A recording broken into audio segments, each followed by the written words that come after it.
We haven't talked about the other two. Reduce the danger of the war. Oh, what do you mean by that? Well, right now the world is a very dangerous place, particularly to Europeans, because your economy is tied to foreign countries, your security is tied to foreign countries, your own union itself is fractured within, the commitment is uncertain. So there's multiple reasons why you're at more danger than, say, the United States. You've got a threat that's here on the European continent with you. We don't. So you're in a dangerous world. It's very dangerous for Europeans. It's less dangerous for Americans. So you can see why the United States is less interested in Europe, while Europe is very interested in the United States. So when you align what the European Union could do to prepare for the future, becoming prepared for a multipolar world is one of those things. What's happening with cryptocurrency? The European Union is wise to move towards digital euros, but it should not support the deregulation of currency, because Russia pays their spies, the North Koreans pay their spies in cryptocurrency.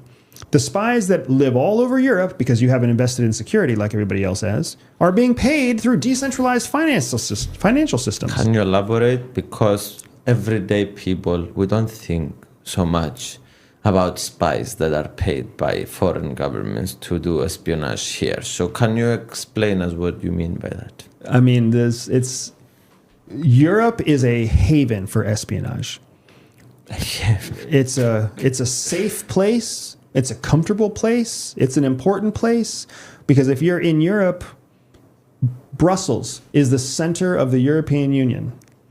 So if you want to gain access to the decision makers for every country in Europe, you only have to send your spies to one place, Brussels. And now, so you can imagine how this one city is a very interesting place for spies. Vienna is another place where everybody in Europe goes to Vienna. Salzburg is another place where everybody in Europe goes to Salzburg. So if you really wanted... Vienna and Salzburg, why though? They're just places where historically businesses across Europe, governments across Europe, politicians across Europe, they all go to these places. Okay. Right? So you've got multiple hubs where if you wanted to spy, you just send somebody there. And whether it's Russians or Chinese or Americans or Israelis or Saudis, it's so comfortable to be here because the security is low. Everybody's laid back. Nobody's high stress. Nobody's high security. So if you're trained to spy and everybody around you is not concerned with spies, it's so easy to spy. It's the easiest place in the world to do espionage. You can steal secrets because nobody thinks they have secrets. You can walk into any building because there's basically no security there. You can take pictures. You can record audio. You can do dead drops. You can hide money because nobody's even paying attention. It's very hard to do that in Washington, D.C. I'm not paying attention as well. It's very hard to do that in Beijing. It's very hard to do that in Moscow. Very hard to do that in Dubai. Very hard to do that in Riyadh. People are watching. There's high security. So what are these things that will be a use of them? And explain me some practical things that if they come here and they record something or they will pass on. I don't really understand. These are news. Explain me why intelligence is important anyways. I'm asking you these fundamental questions that everybody has questions about. Intelligence we don't wake up and say, oh, intelligence is there because of this and this. Yeah, intelligence has two uses, which is why you hear about offensive intelligence and defensive intelligence. We'll start with defensive because it's the easiest thing for people to understand. You want to protect your secrets. You want to keep your secrets secret. So before a vote goes to Parliament, everybody has a reason for why they're going to vote the way they're going to vote, or what they're going to vote on, or what they're going to vote on today. And they're trying to keep their reasons secret. Well, what happens if Russia knows what you're going to vote on before you vote it? If China knows what you're going to vote on before you vote on it? What happens? Then they have the ability to use offensive intelligence. Offensive intelligence means they can influence how you're going to vote. China can influence your voting base so that your vote can start making deals so that you vote against something in order to get some sort of other benefit. The European Union, Parliament, and the Council, the European Council, have both had problems in the past with foreign intervention, with corruption and foreign activity that sways the people who are either making the policies or executing the policies. So all of that is a form of offensive intelligence.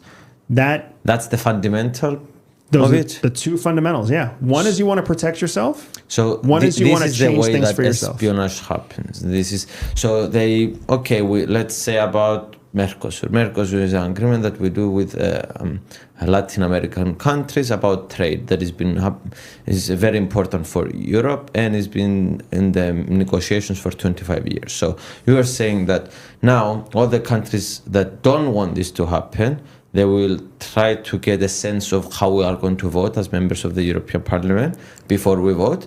And if we're going to vote on what they don't want us to vote, they will try to influence before, find a way to influence, in a way, our voters in Cyprus to say bad things about me, about this, so I will get scared and vote in a certain way. So this is the mechanism that you are describing right now. And they will also try to understand what your negotiating points are going to be for the negotiation itself. And they'll do the same thing in Latin America to make sure that Latin America, and they understand what the negotiating points are going to be there too. And they can literally work on both sides to create more conflict between you and Latin America than there actually is. Because they can be telling Latin America, they can be feeding them offensive intelligence that isn't real, doing the same thing to you, working with businesses, working with corporations, working with third parties.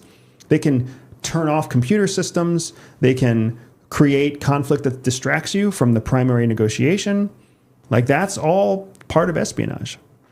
Because China and Russia win when the negotiation between Latin America and Europe fails, or slows down, or becomes too expensive for either country, or becomes questionable, right? That's how they win. People think that espionage... And just to take a step back, and it's worth it for them to have this mechanism, because if they get one win, that will be billions. Billions and decades of delay for you. It might take you 2 years, 3 years to fix a deal that's fallen apart.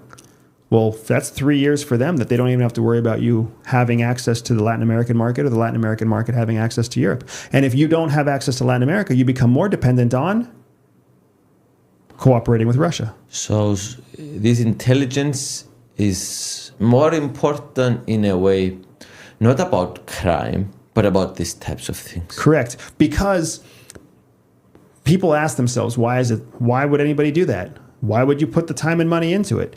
Because espionage is cheap compared to war.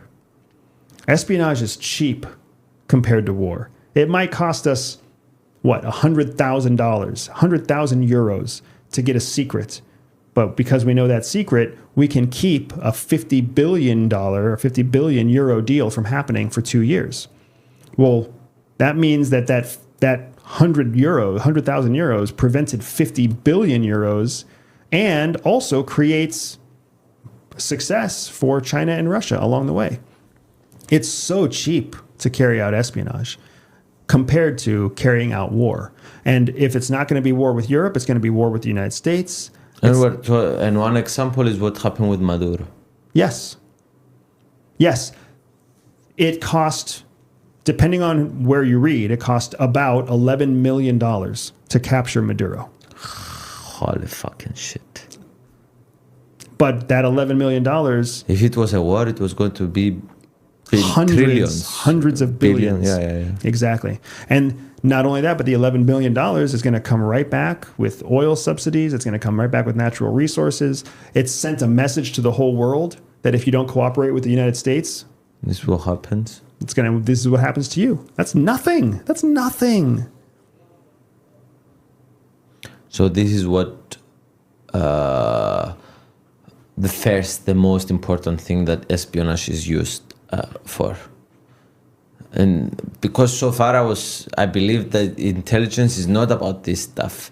I believe that intelligence is more about like criminals share secrets so this is the lower level of this. Correct. Can you explain us the mechanism, like in intelligence? Okay, this is one of the mechanisms, but other mechanisms like intelligence and all this stuff. So espionage is all about avoiding conflict. That's what espionage is about. You avoid conflict by collecting secrets, and then those secrets make it so that you can either pressure someone into taking an action you want them to take, or you can avoid taking an action that would cause a conflict. So espionage is about avoiding conflict. But then espionage also avoids conflict through something called sabotage. Sabotage is where you break someone else's tool so they can't execute conflict. You break their computer, you break their nuclear reactor, you break their tanks, whatever. You sabotage something which prevents them from being able to escalate conflict. Espionage is also about something called covert action. Covert action is when you take actions, military actions in secret, that can prevent large military actions from ever happening. The capture of Maduro was technically covert action. It was a military action that prevents the enemy from being able to take a military response because it was done in secret. If you actually invaded, like they did to capture, I just lost his name in Panama in the 70s. If you invade with a military action, then you will have a military response, and that's an escalation of conflict. So you want Noriega. When we invaded to take Noriega, there was a military response to that. So you want covert action because it prevents the military response.